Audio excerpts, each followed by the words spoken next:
আপ্লুত আমরা আজ পেয়েছি আমাদের মাঝে ধর্মনিরপেক্ষতার অনন্য উদাহরণ ভারতবর্ষ।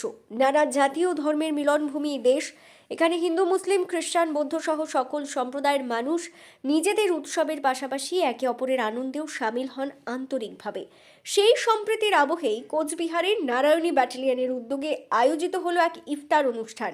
রমজান মাস মুসলিম সম্প্রদায়ের কাছে অত্যন্ত পবিত্র মাস। সূর্যোদয়ের আগে সেহরি গ্রহণ করে সূর্যাস্ত পর্যন্ত কঠোর রোজা পালন করেন ধর্মপ্রাণ মুসলিমরা। দিনভর উপবাস ও ইবাদতের পর সূর্যাস্তে ইফতারের মাধ্যমে রোজা ভাঙেন তারা। এই পবিত্র সময় মুসলিম ভাই বোনদের পাশে দাঁড়াতেই বিশেষ ইফতারের আয়োজন করে নারায়ণী ব্যাটালিয়ন। অনুষ্ঠানে উপস্থিত ছিলেন অ্যাসিস্ট্যান্ট কমান্ডার অর্পিতা রায়। জানান, সারাদিন উপবাসের পর ইফতারের মুহূর্তে সবার সঙ্গে সম্প্রীতির বন্ধনে যুক্ত হতে পেরে তারা গর্বিত।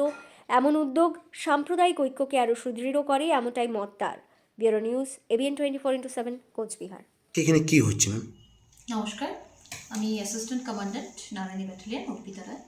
আজকে আমাদের নারায়ণী ব্যাটালিয়ন থেকে আমাদের কমান্ড্যান্ট স্যার শ্রীযুক্ত অংশুমান সাহা IPS মহাশয়ের উদ্যোগে একটি ইফতার পার্টি অর্গানাইজ করা হয়েছে। নারায়ণী ব্যাটালিয়ন তো এরকম অনেক প্রোগ্রাম করে থাকে, হঠাৎ ইফতার পার্টি কেন?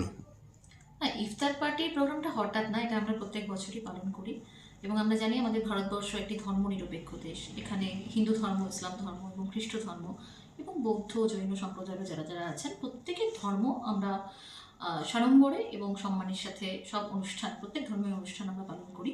আমাদের মুসলিম ভাই বোনেদের এটি পবিত্র রমজান মাস, রোজা রাখার মাস। তারা যখন পুরো দিন রোজা রেখে সূর্যাস্তের সময়, মানে সূর্যাস্তের পরে কিছু খান, প্রথম যে খাবারটি গ্রহণ করেন সেটাকে বলা হয় ইফতার। এবং আমরা প্রত্যেক বছর আমাদের যিনি কমান্ড্যান্ট স্যার আছেন শ্রীযুক্ত অংশুমান সাহা IPS মহাশয়, ওনার উদ্যোগে ইফতার পার্টি অর্গানাইজ করে থাকি। এবং আমরা জানি আমাদের মাননীয় মুখ্যমন্ত্রী পশ্চিমবঙ্গে সবসময় ধর্মনিরপেক্ষতাকে চেয়ে এসেছেন, ধর্মনিরপেক্ষ রাজ্য হিসেবে। তো আমরা সেটিকে মাথায় রেখে এই ইফতার পার্টি প্রত্যেক বছর অর্গানাইজ করি এবং আমরা চাই যাতে সকল মানে মুসলিম ভাই বোনেদের এটিতে পার্টিসিপেশন থাকে, তার সাথে হিন্দু, মুসলিম, খ্রিস্টান সবাই একসাথে যাতে আমরা পালন করতে পারি। আপনার নাম? আমার নাম অর্পিতা রায়, অ্যাসিস্ট্যান্ট কমান্ডার নারায়ণী ব্যাটালিয়ন।